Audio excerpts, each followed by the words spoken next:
Bom, olá a todos, bom, gente, veio aqui fazer mais um vídeo agora. Nós vamos falar um pouquinho sobre os verbos hebraicos.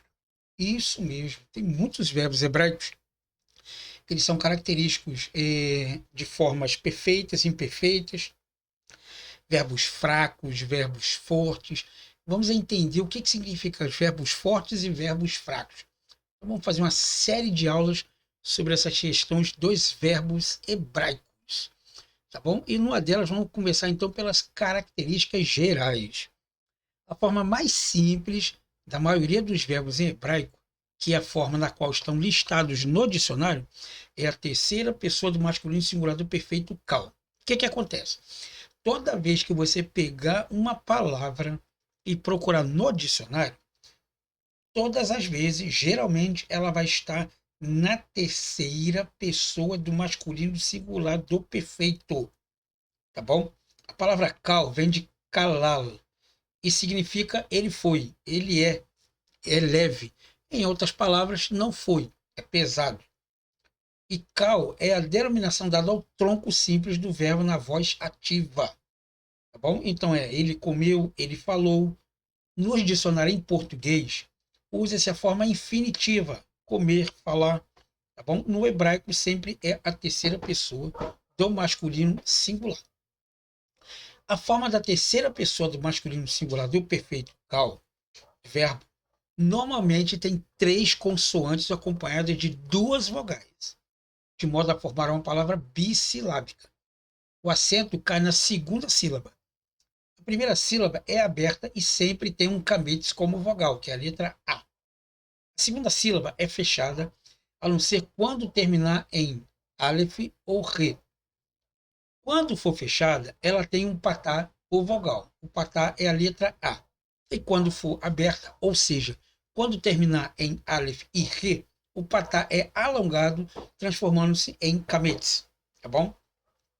Então, nós temos aí alguns exemplos, que é Ahal, ele comeu, Amar, ele disse, Hayá, ele era, ele foi, tornou-se, e a chave, ele sentou, Nassá, ele levantou, ele se ergueu, Assá, ele fez, tá bom? Então, uma exceção a esta regra constitui alguns verbos classificados como os verbos intransitivos, que são verbos intransitivos, que expressam um estado ou uma qualidade do sujeito, tá bom? A maioria desses verbos segue o mesmo esquema vocálico dos verbos listados acima. Vou explicar para vocês bem detalhadamente do que eu estou falando. Porém, alguns têm um tissirê ou um rolem como uma segunda vogal, tá bom? Nós temos aqui, então, a expressão gadal. Ele era grande. Hazak, ele era forte, né? Kadash, ele era santo. Karav, ele estava perto, né? Zaquem, ele era velho. Yari, ele era medroso e teve medo, né? Yahol, ele era capaz, ele pôde. Caton, ele era pequeno. Então, o que ele está dizendo? Uma exceção a essa regra constitui alguns verbos classificados como verbos intransitivos, que expressam um estado ou uma qualidade do sujeito. Tá? A maioria desses verbos segue o mesmo esquema vocálico dos verbos listados acima, porém, alguns têm um tissirê ou um role como a segunda vogal. Ou um rolen, aqui, ó, quer ver? Um rolen, tá? Ou um tissirê como uma segunda vogal, tá? Tissirê aqui, ó. Bom, ó, outro tissirê aqui, ok? Então, além dos verbos bissilábicos, temos considerado até agora, existe uma série de verbos monossilábicos.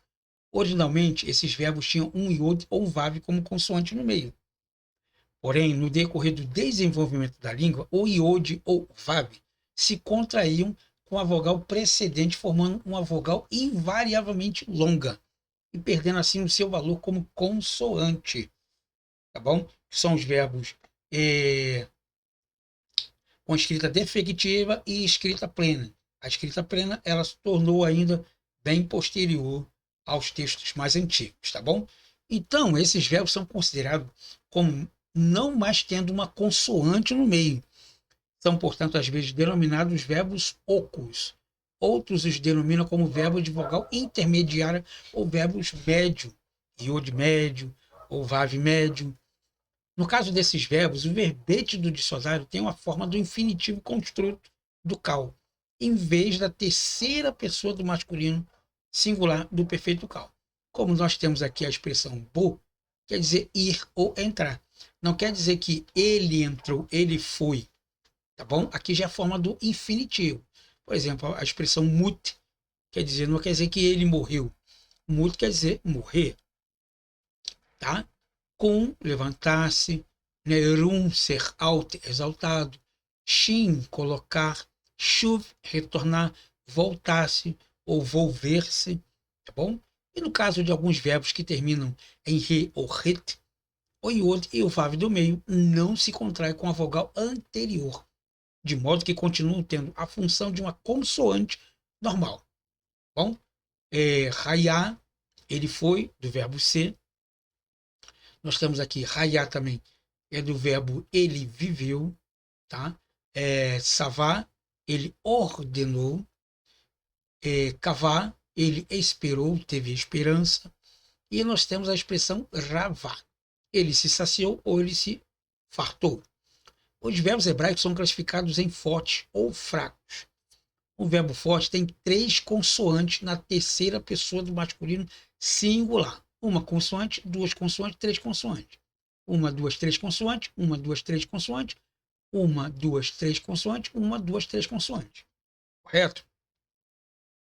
Assim sendo, os verbos com vogais no meio devem ser classificados como verbos fracos, pois a forma do verbete no dicionário terá somente 2 consoantes. Assim, além desses casos, um verbo é considerado fraco quando uma ou mais de suas consoantes são guturais. O alif, o re, ret, ain e às vezes o resh. Um verbo também é fraco por começar com um iod ou com um vav, ou geralmente com um nun, ou quando a segunda e a terceira consoante forem iguais.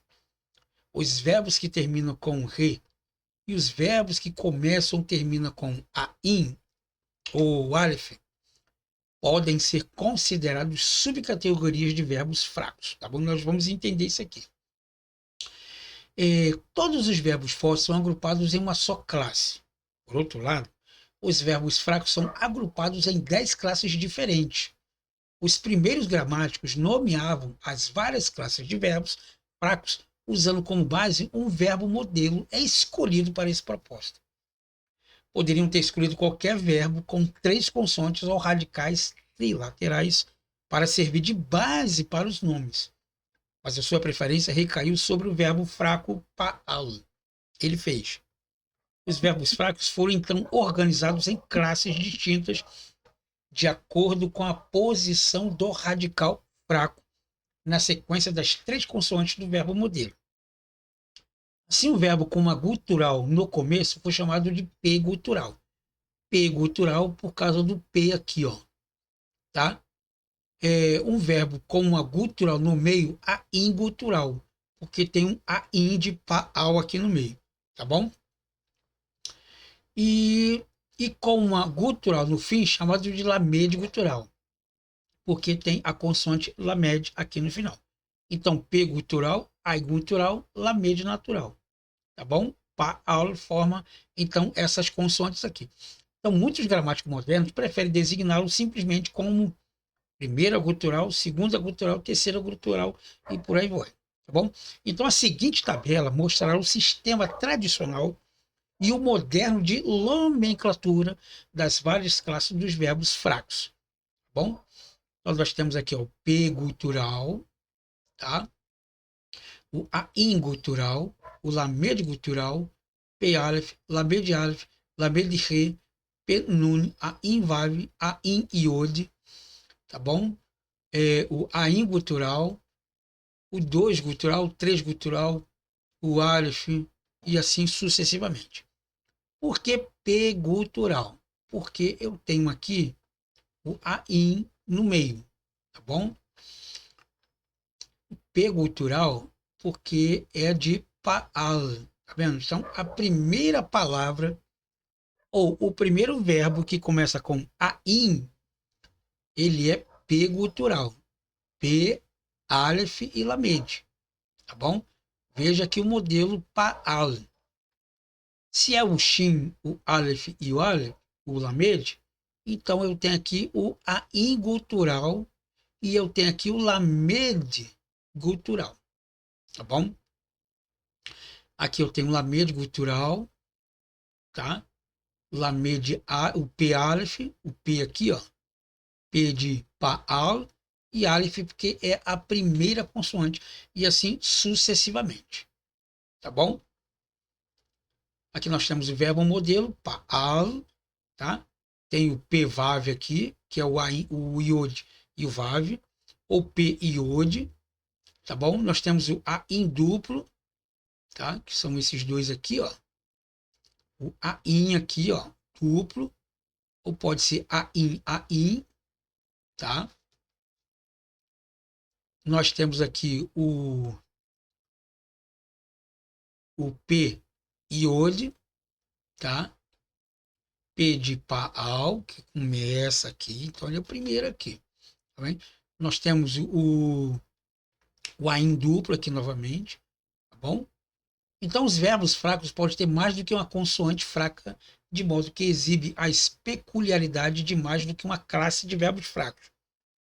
Segue-se alguns exemplos de verbos duplamente fracos, que é o P gutural e o lamer de re, tá? O P gutural aqui, tá? E o lamer de re.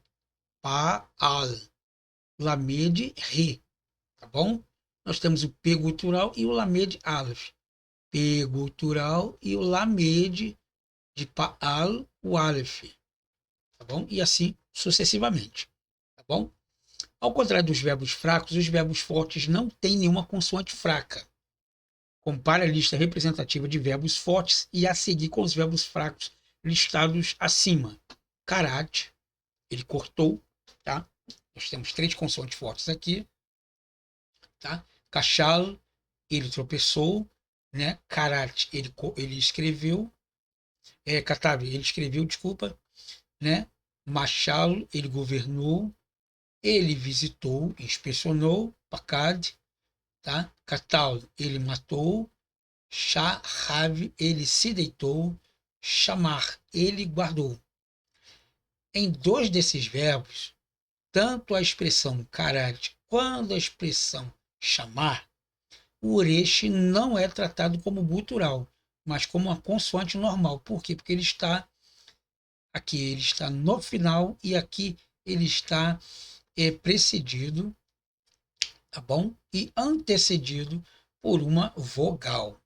Então, ele é um verbo cheio, tá bom? Nesse caso aqui ele está no final, mas aí não tem problema nenhum, porque ele fecha em uma sílaba, porque além de ser gutural, ele tem uma condição fonética também. O tempo do verbo não é inerente à forma do verbo hebraico, mas é determinado pelo contexto no qual se encontra o verbo. Portanto, a mesma forma verbal pode ser traduzida no passado em contexto, no presente em outro, e no futuro ou ainda em outro contexto.